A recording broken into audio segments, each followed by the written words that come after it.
Proses yang seterusnya, proses ta'aruf. Assalamualaikum warahmatullahi wabarakatuh. Jadi setelah kita cover semua yang kita telah bincangkan dalam video-video yang lepas, kita dah identify calon, kita dah screening awal, kita dah decide untuk approach untuk ta'aruf dan dah approach. Sekiranya approach itu diterima untuk berta'aruf, kita sampai kepada poin sekarang, proses ta'aruf. Jadi pertama-tamanya, apa tu proses ta'aruf? Dan saya nak define dulu, nak bagi definisi dulu apa yang saya maksudkan dengan proses ta'aruf sebelum kita bincang technicalities dia. Proses ta'aruf ini adalah proses untuk facilitate saling kenal mengenal antara kedua calon supaya mampu untuk membuat keputusan yang terbaik sama ada untuk proceed ke arah perkahwinan maupun tidak. Saya ulangi, proses ta'aruf ni adalah proses untuk facilitate proses kenal mengenali antara kedua calon supaya boleh buat keputusan yang terbaik insya-Allah sama ada ke proses yang seterusnya iaitu berumah tangga ataupun tidak. Dalam erti kata yang lain, the end point, hujung proses ini adalah dua-dua pihak ada keputusan yang masing-masing rasa sejahtera dengan keputusan tersebut untuk ideally ataupun yang diharapkan adalah kedua-duanya agree, setuju untuk teruskan ke arah perkahwinan. Jadi yang penting untuk difahami di sini adalah proses ni bukan proses untuk bercinta, bukan proses untuk berkapal, bukan proses untuk saling meluahkan perasaan, bukan proses untuk mengayat, bukan proses untuk mengorat dan sebagainya. In other words, proses ni lebih kepada proses yang bersifat profesional berbanding proses yang penuh dengan perasaan dan emosi. Kalau ada yang risau, habis tu bila nak bercinta ni kan, bila nak berperasaan, beremosi ni kan, jangan risau, nanti lepas sejak kabul, anda ada all the time, all the opportunity untuk berbuat demikian. Anda boleh bercinta, anda dah tak ada batasan sebab dah jadi suami isteri, boleh bercinta habis-habisan. Jangan risau. Yang nak diselesaikan sekarang adalah adakah dia calon yang sesuai untuk aku, untuk apa yang kita nak capai long term ahead. Kan? Itu yang kita nak settlekan dahulu. Jadi macam mana, apa nak kena buat? So itu persoalan seterusnya lah. Yang pertama, amat disarankan untuk proses itu berlaku secara fizikal berdepan. Itu adalah proses yang paling ideal lah. Sebab kita akan bukan hanya berkomunikasi untuk memindahkan maklumat, berkongsi maklumat, tetapi ta'aruf tu mengenali secara real selain daripada maklumatnya, dianya bagaimana, conveying of the message tu macam mana, etc. Now, kalau tak possible, macam mana? Alternatif dia adalah mungkin video conference.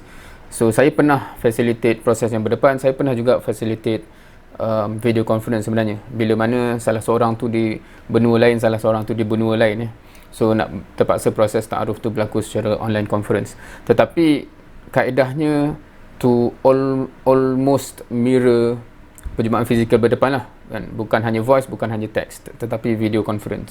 Itu yang pertama. Yang kedua, ianya disertai oleh orang yang ketiga ataupun ketiga keempat lah kalau ada wakil daripada both party. Bila bercakap pasal orang yang ketiga ni, mungkin ada dua fungsi lah kot. Yang pertamanya, kalau kita relate dengan hadis, kalau ada berdua tu, yang ketiganya syaitan. So kita nak ada at least bertiga lah supaya syaitan tak boleh kacau dan bila kita cakap konteks itu, maknanya yang ketiga tu adalah yang memang boleh menghalau syaitan lah, dan bukan adik kecil kita yang kita bawa sebagai yang ketiga yang dia pun tak tahu apa yang berlaku.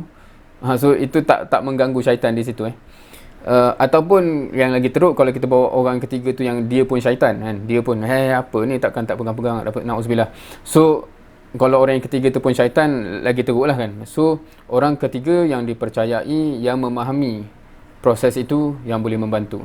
Itu dalam konteks yang pertama. Yang konteks yang kedua adalah mungkin juga dia boleh facilitate sekiranya perlu, dia boleh memudah cara jikanya perlu, dan sebagainya. So orang yang berpengalaman juga amat membantu. Kalau dalam proses-proses yang saya pernah terlibat, kadang-kadang orang yang ketiga itulah dia berpengalaman, of course, dia akan mulakan dengan some mind setting supaya proses tu berjalan sebaiknya, masing-masing clear, retune kita punya mindset, proses ni untuk apa, dan sebolehnya kita kenalnya dalam aspek yang bagaimana, yang penting-penting kan, supaya dia tak side track So itu amat membantu untuk menghalau syaitan satu, untuk facilitate for the best possible outcome in the end, insya-Allah.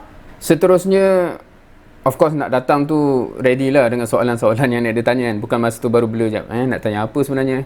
So maksudnya ada some preparation, persiapan. Boleh mungkin kadang-kadang kalau tengok Aiman Azlan, kadang-kadang dia kata ada 100 premarital questions, ada pun 100 soalan-soalan yang sepatutnya ditanya sebelum perkahwinan. Boleh refer yang tu, boleh refer syuyukh, boleh refer PIC, boleh refer nuqaba atau murabi. Apa yang sepatutnya ditanya, apa yang sepatutnya kita kenal, supaya keputusan tu adalah keputusan yang terbaik. So bagi kita yang, kalau bukan bagi kita lah, bagi sesiapa yang mungkin agak muda dan belum fikir panjang, tak pernah sembang dengan syuyukh, dengan senior dan sebagainya, kadang-kadang tak terfikir nak tanya apa. So sembang dulu sebelum ta'aruf tu datang, supaya kita dapat gambaran, isu-isu tu penting untuk kita tanya dulu, untuk kita kenal dulu sebelum membuat keputusan.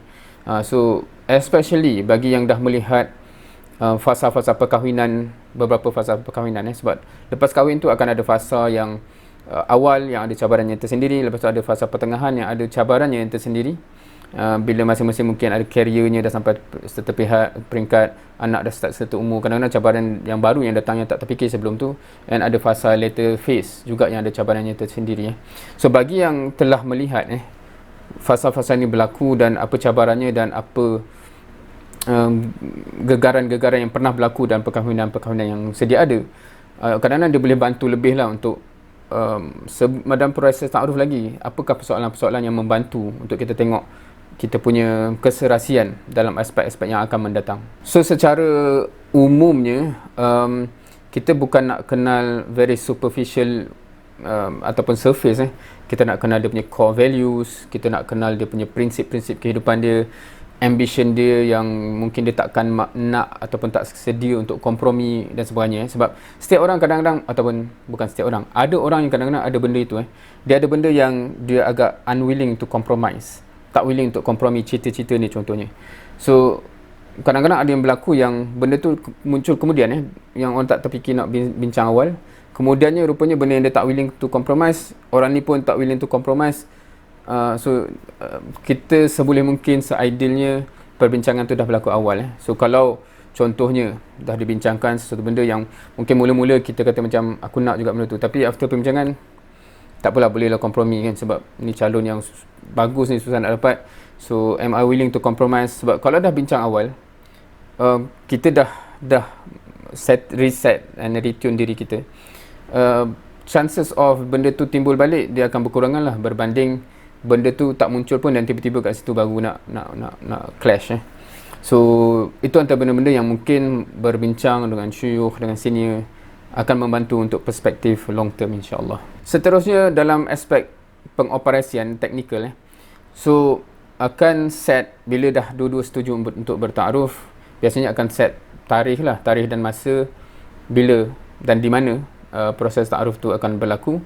So kita set, make appointment, datang, perbincangan, ta'aruf, saling berkenalan, dan kemudiannya afterwards kadang-kadang akan bagi tempoh sikit untuk berfikir, dan if ada keputusan macam based on itu rasa macam insyaAllah rasanya perlu sesi lagi sebab baru terfikir balik tu, based on jawapan itu macam keluar soalan baru yang rasanya ni pun perlu tanya. So ada boleh set another date for next ta'aruf session, dan benda tu boleh berulang until puas hati. So saya tak boleh nak kata apa rumusnya berapa kali dan sebagainya. Based on my experience, kalau saya personally 2 kali saya melalui dan keputusan dah keluar. Yang saya pernah facilitate pun kadang-kadang roughly banyak yang saya facilitate dia dalam 2 kali, pernah ke sampai 3 kali, saya tak sure. Tetapi itu case yang agak spesifik sebab orang yang go into proses ta'aruf tu pun dah very clear apa yang dia nak dalam hidup. Hence persoalan tu trash out agak early. Tetapi bagi orang yang baru, macam dia tak masa tu lah baru nak fikir aku nak apa dalam hidup contohnya, kadang-kadang after satu sesi ta'aruf tu bila balik baru terfikir dan rasa perlu discuss benda ni dan sebagainya. So tak ada masalah sekiranya perlu beberapa sesi. Now, seperti yang dah disebut dalam video yang lepas tapi dalam video yang lepas kita sebut pasal approach ta'aruf dan dia berhak untuk kata terima atau tidak. Similarly dekat sini at any point, bila mana sekiranya mana-mana calon rasa macam okay, based on this information, based on dah kenal sekarang aspek ini, rasanya macam memang tak ada keserasian di sini. So dua-dua calon mempunyai hak untuk kata nampaknya sampai sini sajalah kan, tak perlu proceed sebab nampaknya saya rasa mungkin tak sesuai. So maksudnya at any point ada satu possibility ialah baru sekali atau baru dua kali mungkin dua-dua kata macam insyaAllah jom proceed, itu ada possibility. Ada juga possibility yang mana satu dah kata saya rasa dah okey, tapi satu lagi keep on rasa macam perlu sesi seterusnya dan seterusnya, so dia akan pergilah seterusnya dan seterusnya. Ada juga possibility along the way tu salah satu kata macam nampaknya sampai di sini sajalah, so boleh sampaikan minta maaf sampai di sini saja, itu pun possibility juga So kedua-dua pihak perlu terima dari awal, that's part of the process. Sebab kita kata proses ta'aruf tu adalah memberi peluang kedua-dua untuk saling mengenali supaya boleh buat keputusan yang terbaik. Hence, maksudnya throughout this process dua-dua sedang mengenali dan untuk membantu kedua-duanya membuat keputusan. Sekiranya salah satu, kalau sekiranya kita rasa macam after this session nampaknya macam memang tak fit ni, kita berhak kan untuk kata, takkanlah kita dah ta'aruf kan, jagalah hati, dia tak ada isu tu sebab ini adalah proses untuk membantu untuk membuat keputusan. So sekiranya kita boleh terima, kita berhak untuk kata macam nampaknya tak sesuai, dia pun ada hak yang sama. Kita tak boleh nak pressure dia ataupun demand apa pula kan, saya tak cukup baik ke apa, tak boleh begitu seperti mana kalau kita kata ni, kita tak naklah dia pula pressure kan, kenapa bagi 10 alasan kenapa bukan saya, apa pasal pula kan. So similarly dengan dia kita tak boleh nak demand bagi alasan kenapa kan. So benda tu perlu diterima dari awal supaya kita faham proses ni untuk apa, masing-masing sebab boleh buat keputusan apa, dan of course kita harapkan Allah akan bantu throughout the process, kita akan berjumpa lah dengan pasangan yang terbaik untuk apa yang kita nak capai dalam kehidupan ni insya-Allah. So be positive, sekiranya macam kita rasa macam nampaknya tak sesuai ataupun dia pun rasa tak sesuai, maksudnya kita put our trust in Allah Subhanahu Wa Taala. Mungkin itu pertandanya memang sebenarnya tak sesuai along down the road. So mungkin next akan jumpa yang lebih sesuai ataupun yang amat sesuai kan. So jangan teremosi lebih lah sebab the whole process is to facilitate untuk keputusan yang terbaik insya-Allah. Wallahu alam. So itu adalah proses ta'aruf dan at the end of this process akan keluarlah keputusan, dan insya-Allah next proses adalah proses yang lebih bersifat technicalities ke arah perkahwinan itu sendiri kalau dua-dua dah setuju So sebenarnya throughout this process saya rasa ada lagi pointers yang kecil-kecil yang mungkin saya akan tambah dalam video-video yang akan datang, tapi the main core of the process from the beginning until now itulah dia daripada identify calon sampai ke proses ta'aruf sampai keluar keputusan. Sebab once keputusan tu dah keluar, lepas tu saya akan buat video ringkas lah lepas ni sebab technical proses lepas tu dia dah mostly yang kita biasa dengan adat yang kebiasaan Wallahu alam. Until next time, wassalamualaikum warahmatullahi wabarakatuh.